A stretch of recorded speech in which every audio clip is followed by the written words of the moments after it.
She was 23 years old. She had a gap between her front teeth that her mother called her lucky space, a second-hand Remington typewriter she kept on the kitchen table, and plans to teach elementary school the following September. On the night of October 14, 1964, she walked from the library to her car in the parking lot of the University of New Mexico and was never seen again. That is not a story about a young woman who wandered off.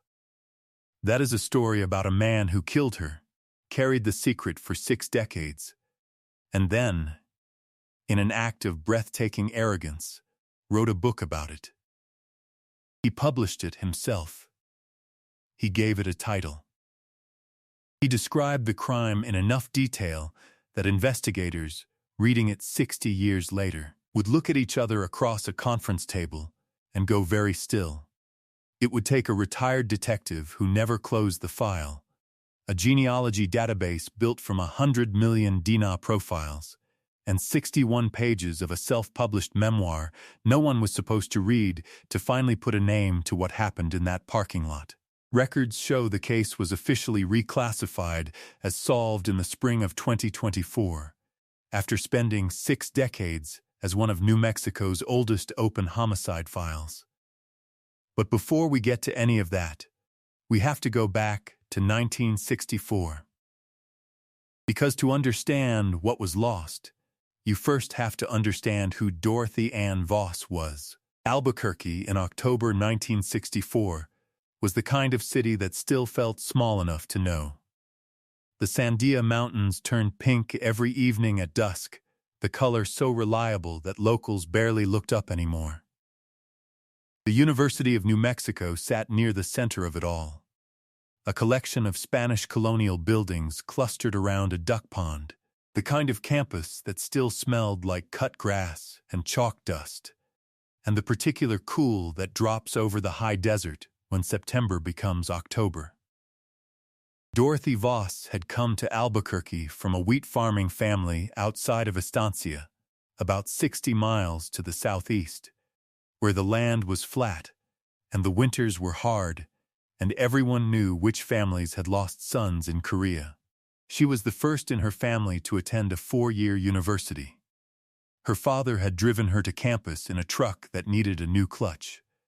Her mother had packed a cast-iron skillet in her duffel bag because she didn't trust dormitory cookware. By her senior year, Dorothy had carved out a life at that campus. She tutored sophomore English students twice a week. She was 3 credits short of her education degree. She had a small apartment on Silver Avenue with a roommate named Carol, who worked the lunch shift at Lindy's Diner and left the radio on all morning. They both liked the Everly Brothers. They argued about whether Jack Kennedy had been great or merely interesting, a debate Dorothy was winning.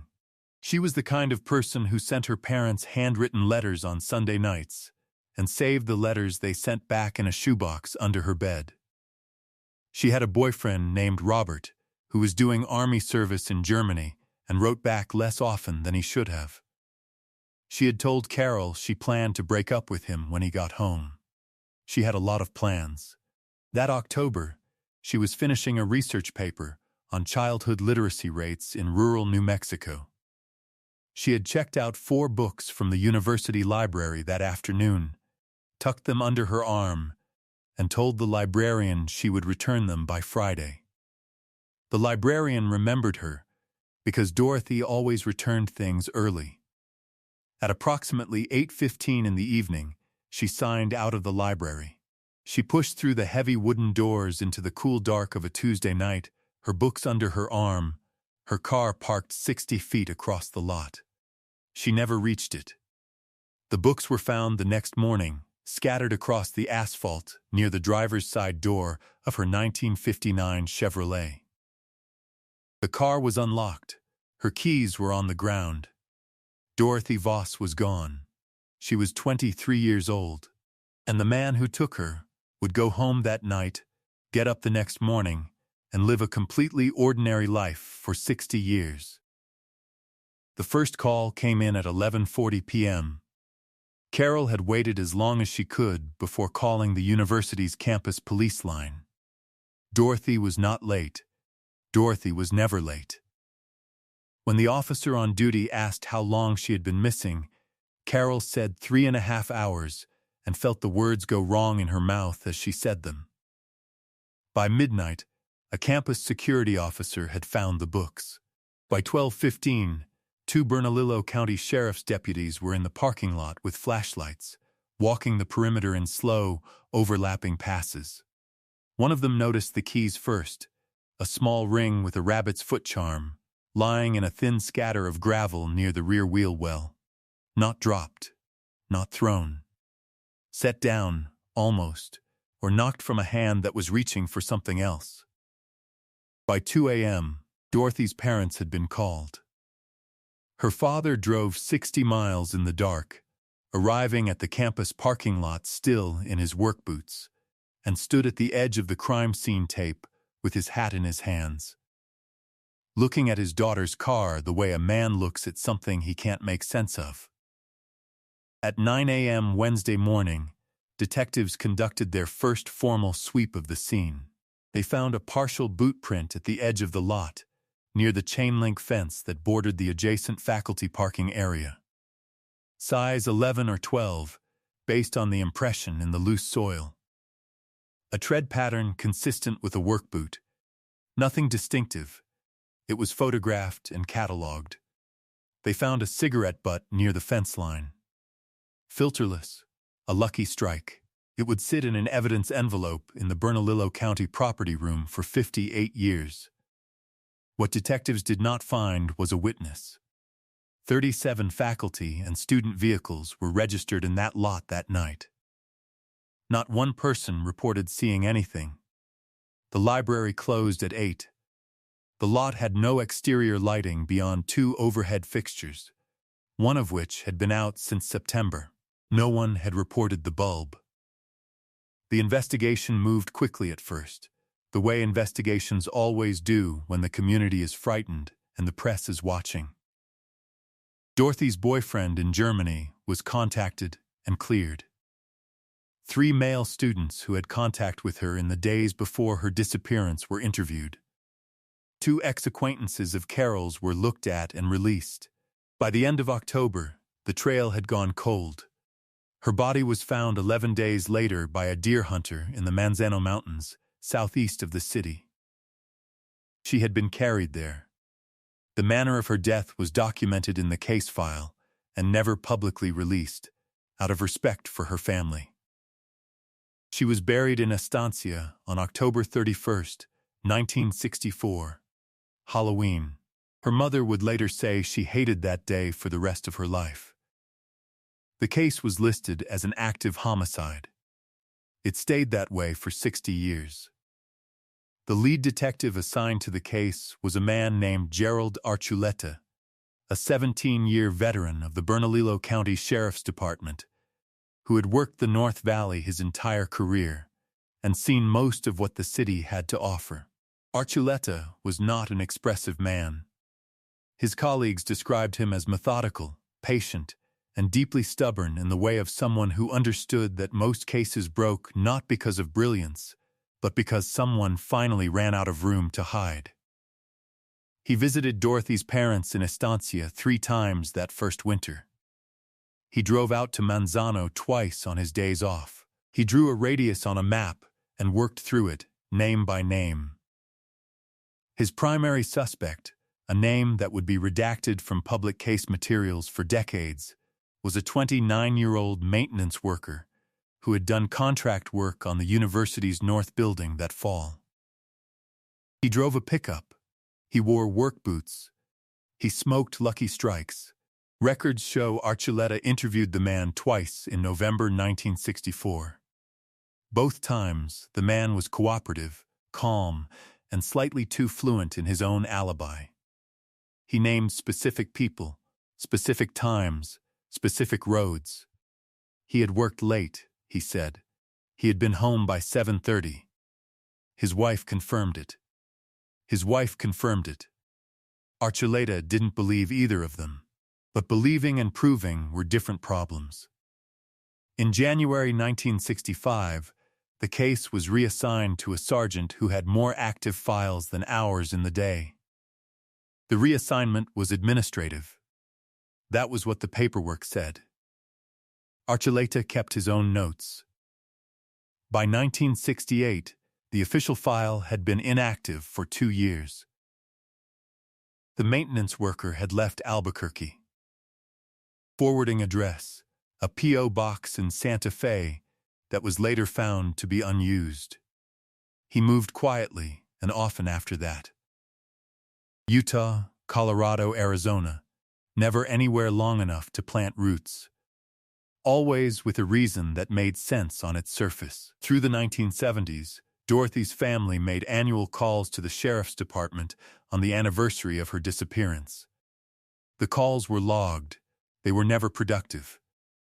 The detective who took them in 1979 told Dorothy's mother, gently, he would later say, that without new evidence, there was little the department could do. Dorothy's father died in 1981 without an answer. Her mother continued calling. Archuleta retired in 1983. On his last day, he walked to the property room and stood in front of the shelving unit where Dorothy's evidence box sat and looked at it for a long moment. Then he went home.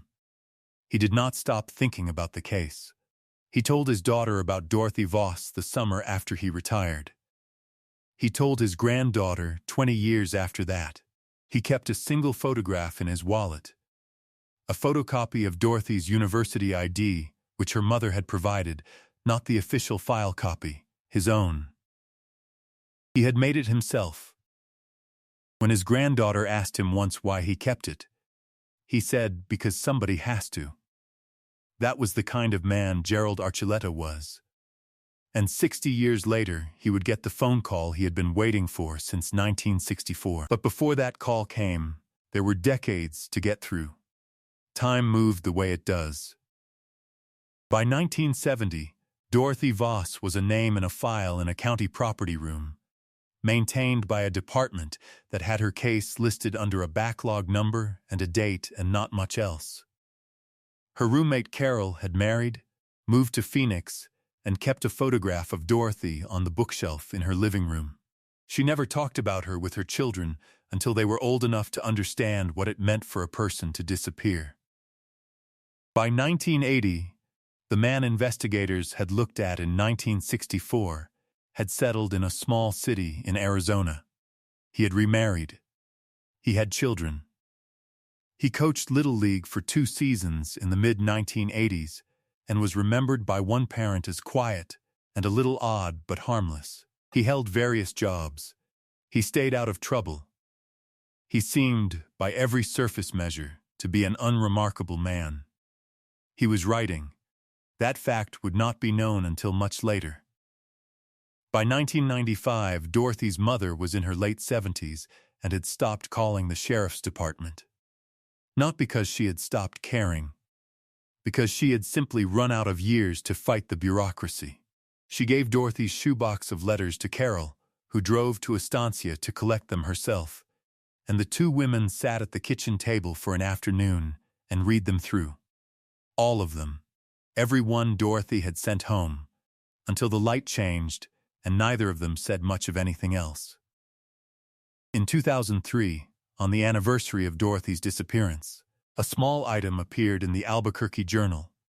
A journalist had compiled a list of the city's oldest unsolved homicides.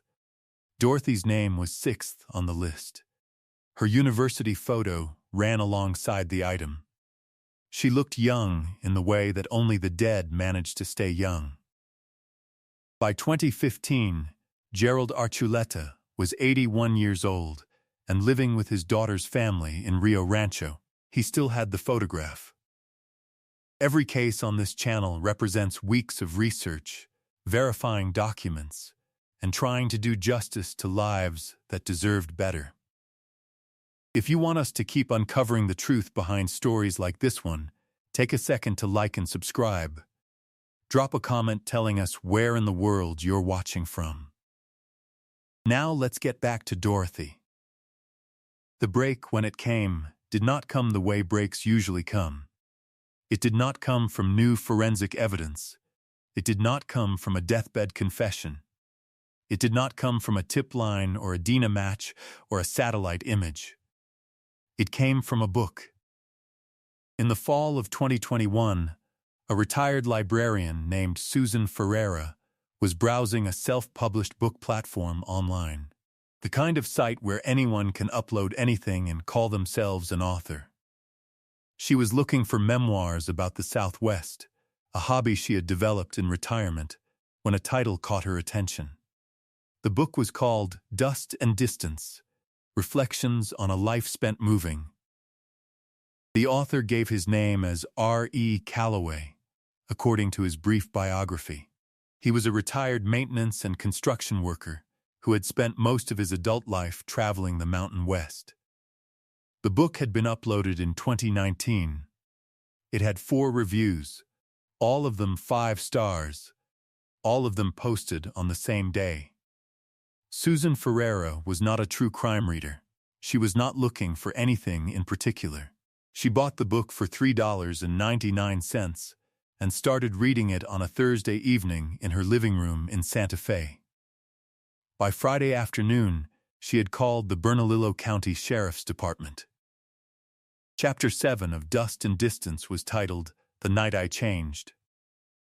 In it, the author described, in the third person, as though writing about a character rather than himself, an encounter with a young woman in a university parking lot in the fall of 1964. He described the weather. He described her coat. He described the rabbit's foot on her keychain in a detail that had never been released to the public. He described what happened next. He did not call it a confession. He framed it as a fictionalized account. He used different names and called it a composite of memories. But the rabbit's foot had never been in any newspaper. That detail had been held back by investigators for decades, the way investigators hold back specific details for exactly this kind of moment. Ferreira read the passage 3 times. Then, she looked up the Bernalillo County Cold Case Unit and made the call. The detective who received her message was a 38-year-old investigator named Cristina Maldonado, who had worked the Cold Case Unit for 4 years and had, by her own description, read every document in the Dorothy Voss file. She read Chapter 7. She went very still. Records show, Maldonado would later confirm in an interview, that the detail about the keychain was in a single internal memo from 1964. It was never released. It was never leaked. There is no public record of it anywhere. Investigators traced R.E. Calloway through the platform's registration records. The name was a partial alias. The email address connected to a real name. That name connected to a man now in his late 80s, living in a small town in central Arizona. Maldonado pulled the 1964 file. She looked at the photograph of her primary suspect from 60 years ago, taken during his second interview with Gerald Archuleta. It was the same man. She picked up the phone and called Gerald Archuleta's daughter. His name was Raymond Earl Colbert. He was 87 years old, living in a modest house on a quarter-acre lot in Coolidge, Arizona. His neighbors described him as private. He had a vegetable garden he tended in the mornings. He attended church on Sundays and sat in the third pew from the back and left before the socializing started. No one who knew him would have said the word dangerous. No one would have said anything about him at all, really, except that he kept to himself and mowed his lawn on Saturdays. He had been 29 years old in October 1964. He had worked the north building of the University of New Mexico as a contract maintenance hand through most of that autumn, a temporary position he had taken between longer construction jobs. He had been in that parking lot. Court documents would later confirm that the boot print recovered from the chain-link fence in 1964 was consistent with a size 11.5 work boot. Raymond Colbert had worn size 11.5. His first wife had provided his alibi in November 1964. She had died in 1988. She could not be reached for comment. The Dina was extracted from the Lucky Strike cigarette butt that had sat in an evidence envelope for 58 years. The Bernalillo County Cold Case Unit submitted it for genealogical analysis through a law enforcement DNA database in early 2022.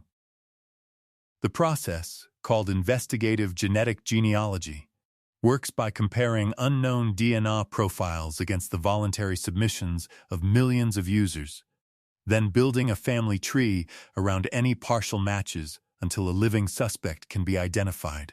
The partial match came back in March 2022. It pointed to a family network in New Mexico and Arizona. Investigators built a tree. Raymond Earl Colbert's name appeared at the end of a branch. A confirmation sample was needed. Investigators arranged for a discard sample, a coffee cup, collected without Colbert's awareness during a routine public outing in June 2022. The lab confirmed the match in August. The arrest was made on a Tuesday morning in November 2022. 2 Arizona investigators and 1 Bernalillo County detective arrived at the house in Coolidge at 7 a.m. Raymond Colbert answered the door in his bathrobe. He did not run. He did not speak for a long moment. Then he said, "I knew someone would come eventually." He said it quietly, almost to himself, the way a man says something he has rehearsed alone for a very long time. He was extradited to New Mexico and charged with first-degree murder. His church, when they heard, released a statement expressing shock. His neighbors said they couldn't believe it.